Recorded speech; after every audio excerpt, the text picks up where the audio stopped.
দলমত নির্বিশেষে আমি যেহেতু মেম্বার, আমি আপনাদেরকে ডাকছি, আপনারা দু চারটা কথা আপনারা শুনেন।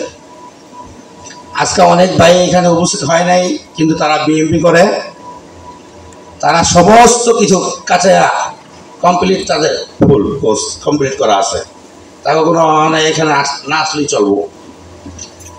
এই বিএনপির প্রোগ্রাম অনুষ্ঠানে না আসলে তাদের চলে, এই কারণে তারা আসলে এটাই আমি প্রমাণ হলো। তা আমি ভাইদেরকে বলি যে কোনো ভাইয়ের রাজনীতি না, আমরা জিয়া রহমান সাহেবের রাজনীতি করি এবং বেগম খালেদা জিয়ার রাজনীতি করি এবং তারেক রহমান সাহেবের রাজনীতি করি।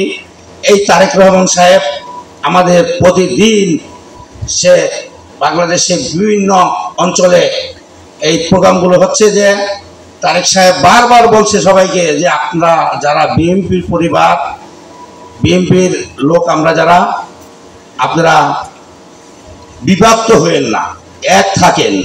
এই যে আমাদের অনেক ভাই বলল যে তারেক সাহেব বলছে নির্বাচনটা সহজেই হবে না, খুব কঠিন নির্বাচন হবে। এটাই সত্য, কঠিন নির্বাচন হবে।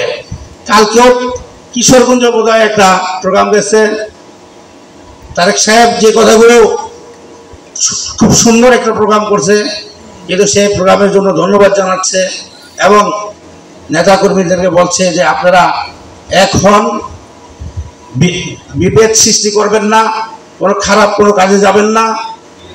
বারবার কিন্তু তারেক সাহেব আমাদেরকে এই সতর্ক করতেছে, কেন আমাদের সামনে নির্বাচন, আমাদের নির্বাচন করতে হবে। এই একটা প্রশ্ন। আরেকটা হলো, পিছনে না গেলে হয় না। দেখেন আমাদের এই যে আলহাজ শাহ আলম সাহেবের কথা, যে আমার বিএনপির অনেক ভাই ব্রাদার বললো, আমরা আলহাজ শাহ আলম সাহেবের খুব কাছের মানুষ এবং আমাদের খুব ভালোবাসে। আমরা যখন যাই, আমাদের এই এলাকার মুরব্বীদের কথা সে আগে জিজ্ঞেস করে যে তোমাদের এলাকার মুরব্বীরা কেমন আছে এবং আমার সালাম দিবা। এই প্রথম কথা হলো তার এইটা।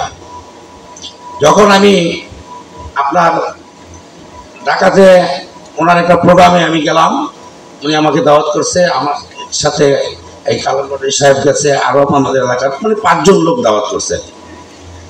বেশি লোক নেওয়ার জন্য না করেছে যে আপনি বেশি নিয়ে না, 5 জন লোক।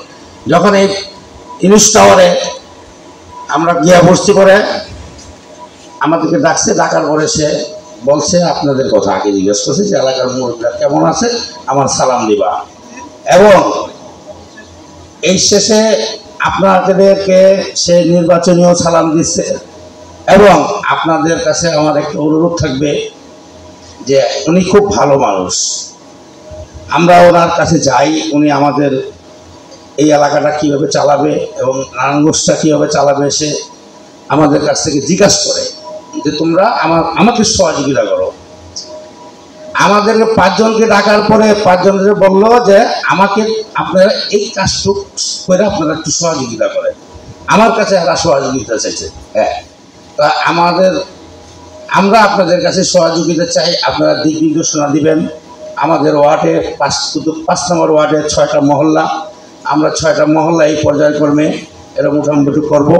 এটা আমাদের শাহ আলম সাহেবের নির্দেশ এবং আমরা যারা নেতাকর্মীরা আছি আমাদের এই অনুষ্ঠানগুলো করার জন্য অনুমতি